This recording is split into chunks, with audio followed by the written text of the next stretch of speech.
Frank Eaton lived the life of a true cowboy. His larger-than-life personality and his determination to do what he saw was right continues to inspire and personify the identity of Oklahoma State University today.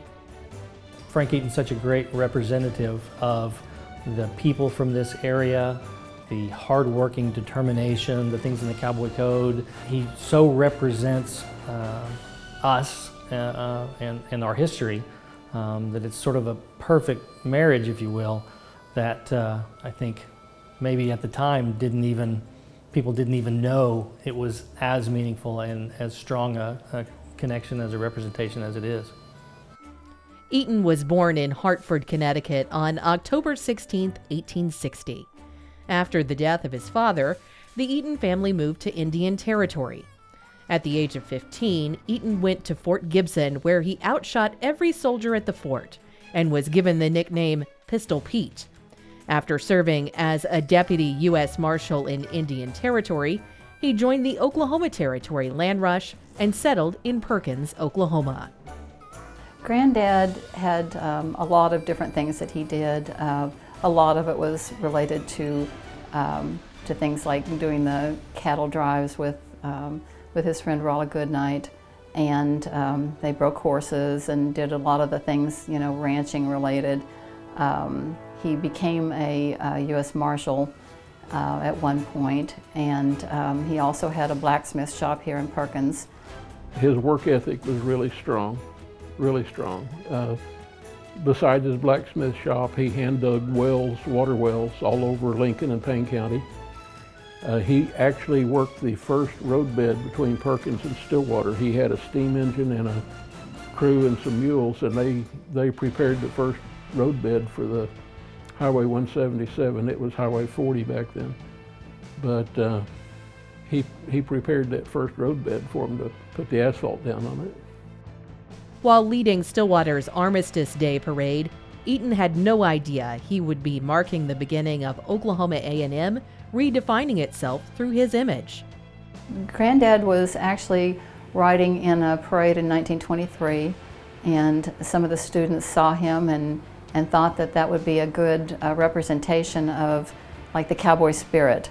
And so they asked him at that time if he would consider letting them use him as a mascot, and of course he did agree. For more than 30 years, Eaton served as the living mascot for OSU until his death in 1958. Since his passing, the honor of portraying the beloved mascot has been passed on to students and continues to serve as a personification of the university's identity. Being a Pistol Pete is, at the time when you try out, you just think it's going to be cool and it's going to be fun and you're going to get into all these events free. And then when you do it, you see the effect that Pistol Pete has on kids, on alumni, how important it is to people when they invite him to their wedding. We've had Pistol Pete at funerals, all kinds of life major events that people that are connected with OSU, they invite Pistol Pete to. So you sort of start to understand as Pete how much this means to other people. I have met most of the mascots that are still surviving. I have developed friendships with a good number of them. They're very good people. They're all honorable. They all care about what they did with the college. They care about the mascot. They care about the teams, everything that has to do with the college. I don't believe I've ever met a finer group of people. Priding his family above all things, Eaton's dedication to raising loyal and hardworking children has passed down through generations of his family and beyond. In return, they have kept his legacy alive through continued support for Western history and culture. And he lived until less than a decade before I was born. So to me, that brings history so much closer to me, and that's where I was kind of getting emotional just then as I was saying that. But that's, to me, it really brings history to me, and it means something. It attaches me more closely to history instead of this stuff that happened back in the day. This was really much closer than I thought it was. He had quite a sense of humor, so I kind of figured out where I got mine. But also he was very honorable. He always tried to do the right thing. He had said several times that he always tried to do right, and that God was the ultimate judge, and he understood what was in your heart. Eaton's tough exterior always gave way to a colorful personality with incredible stories he would tell to anyone who would listen. The books he published and his column in the Perkins Journal were his ways of keeping the Old West alive in the minds of people all around the world.